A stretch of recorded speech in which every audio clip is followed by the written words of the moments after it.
Que le nom de Jésus soit béni. Bonjour mes bien-aimés.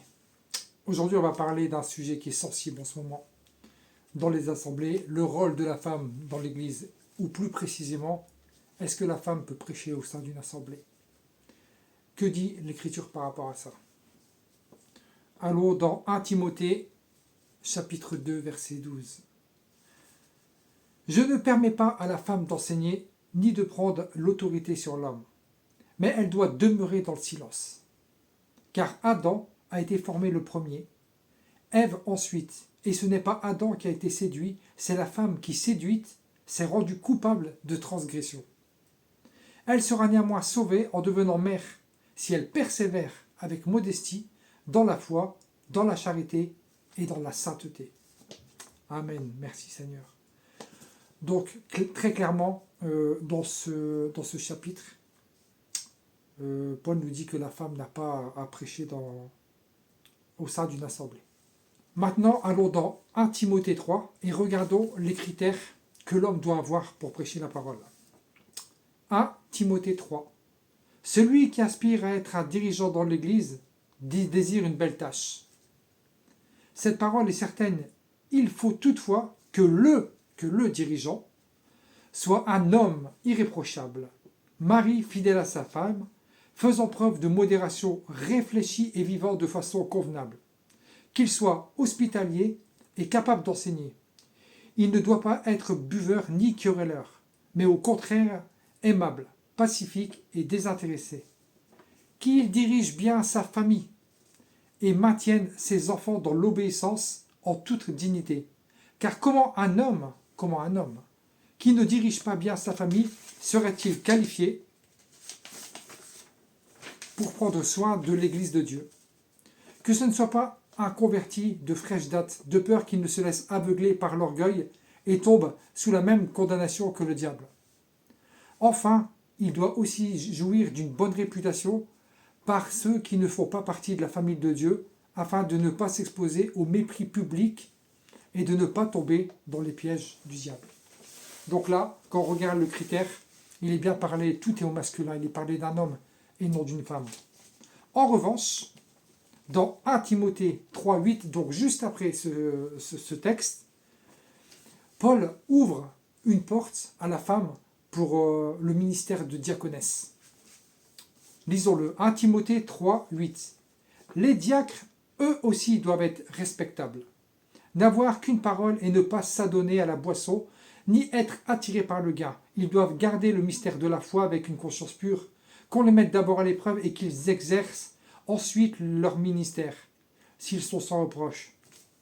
Là, maintenant, c'est intéressant. De même, les femmes doivent être respectables. Donc là, les femmes, Paul ouvre bien une porte pour le ministère de diaconesse, alors qu'il ne l'ouvre pas juste avant pour prêcher la parole au sein de l'Église.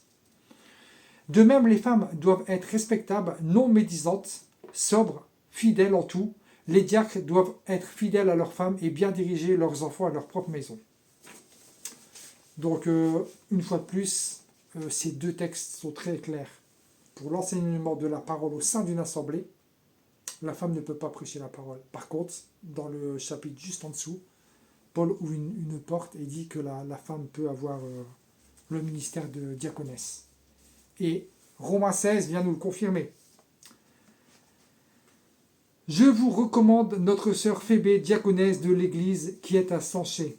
Réservez-lui, en vertu de votre union, comme au Seigneur, l'accueil que lui doivent les membres du peuple saint.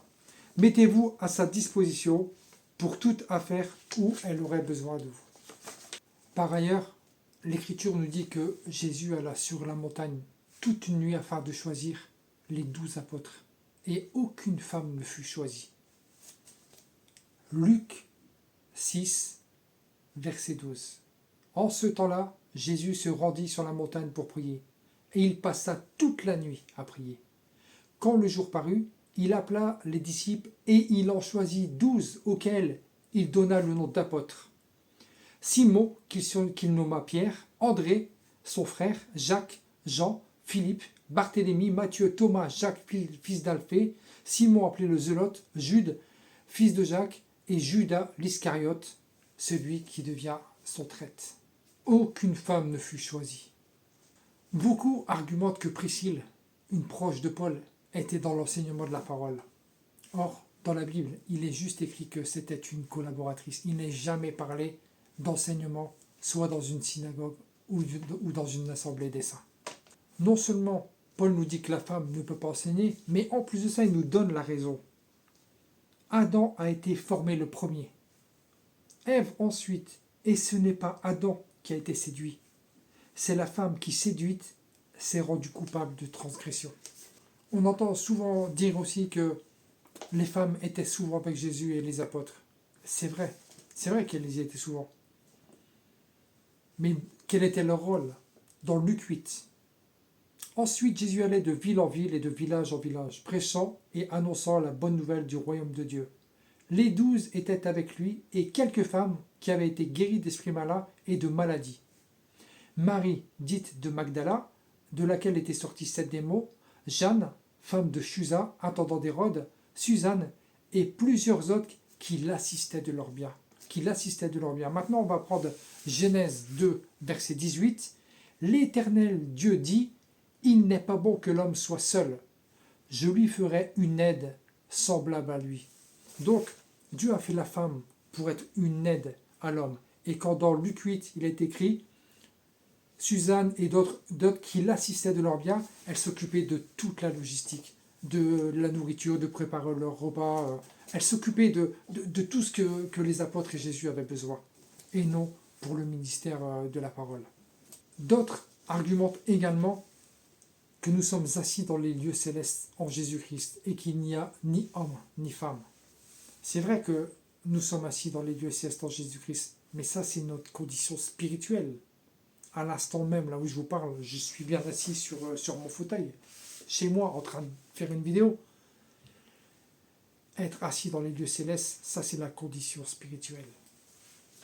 Maintenant, dans Galates 3, 28, il est écrit, il n'y a ni juif ni grec, il n'y a ni esclave ni homme libre, il n'y a ni homme ni femme, car vous êtes tous un en Jésus-Christ.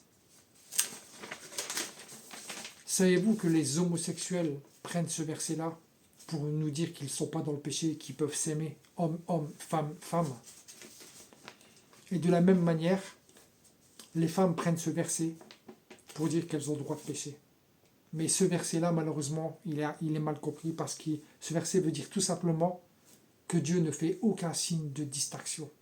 Le salut est à la portée de tous. Voilà ce que veut dire ce verset. Dieu a établi l'homme avec des responsabilités différentes de celles de la femme. Et l'Écriture nous dit même que la femme ne doit pas prendre autorité sur l'homme. Alors dans 1 Corinthiens, chapitre 11, verset 3. « Je veux cependant que vous sachiez que Christ est le chef de tout homme, et que l'homme est le chef de la femme, et Dieu est le chef de Christ. » L'homme est le chef de la femme, et elle ne doit pas prendre autorité sur l'homme. Admettons maintenant que dans mon couple, ma femme est un ministère pastoral. À la maison, j'ai l'autorité sur elle, et dès qu'on va à l'église où elle prêche la parole, c'est elle qui va prendre l'autorité sur moi.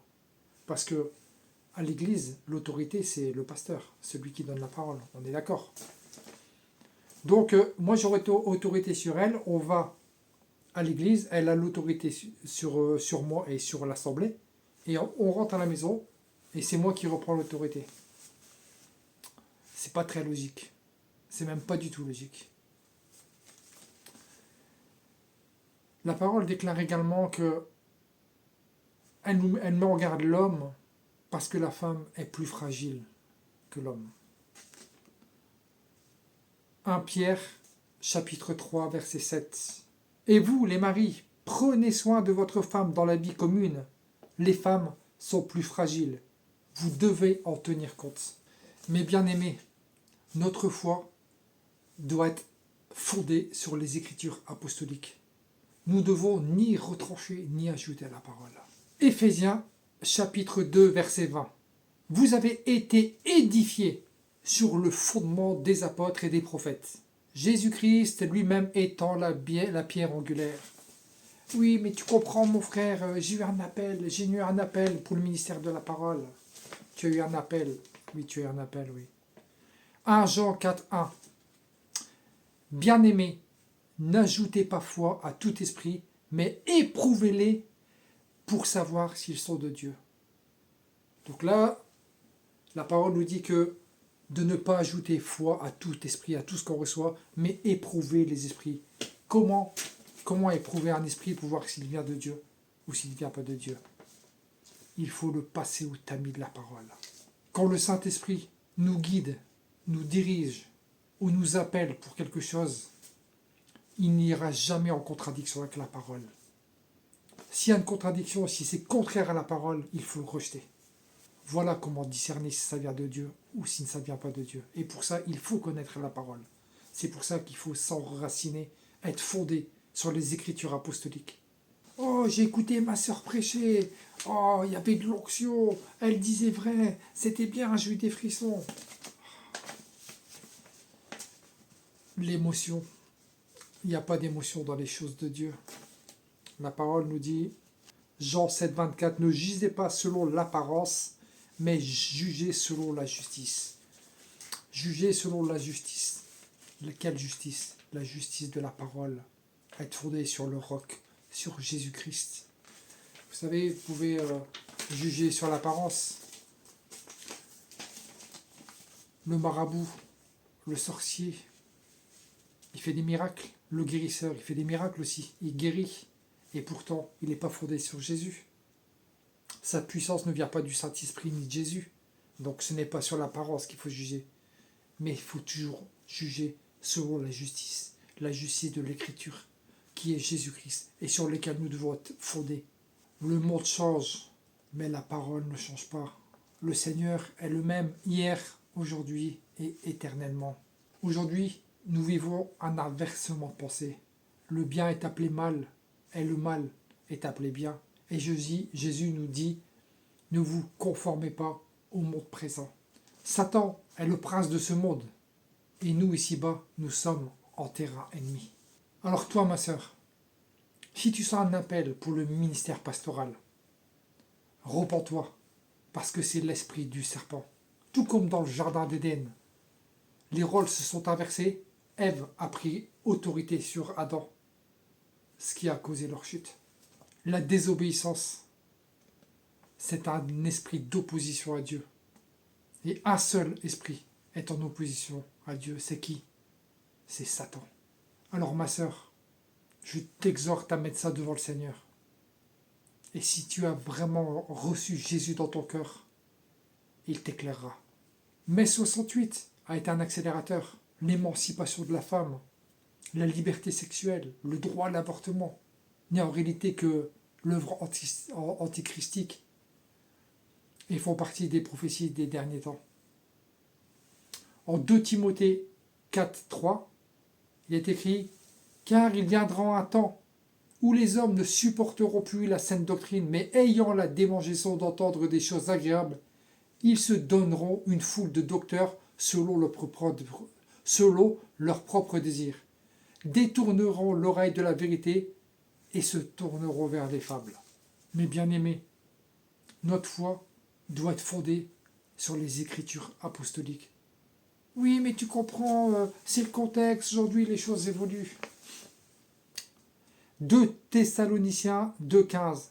Ainsi donc, frères et sœurs, demeurez fermes et retenez les instructions que vous avez reçues, soit par notre parole, soit par notre lettre. Je répète.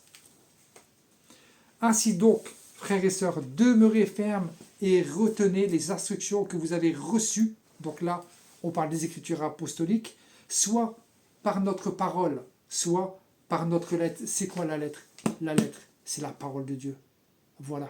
Voilà ce que c'est la parole de Dieu.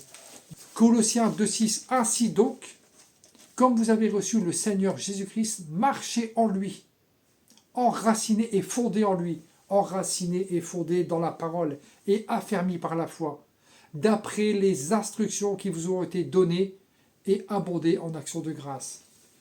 Prenez garde que personne ne fasse de vous sa proie par la philosophie ou par de vaines tromperies, s'appuyant sur la tradition des hommes et sur les rudiments du monde, et non sur Jésus-Christ. Sur les rudiments du monde. Ne vous conformez pas au monde. Le ciel passera, la terre passera, mais ma parole ne passera pas. Voilà ce que nous dit la Bible, parce que Jésus est le même hier, aujourd'hui et éternellement. Il nous dit de ne pas nous conformer au monde actuel. Donc, soyez vigilants et ne vous laissez pas séduire. Je vous remercie de m'avoir écouté. Que Dieu vous bénisse, que Dieu vous éclaire et que celui qui a des oreilles pour entendre, entende. Bonne soirée à vous, je vous aime dans le Seigneur.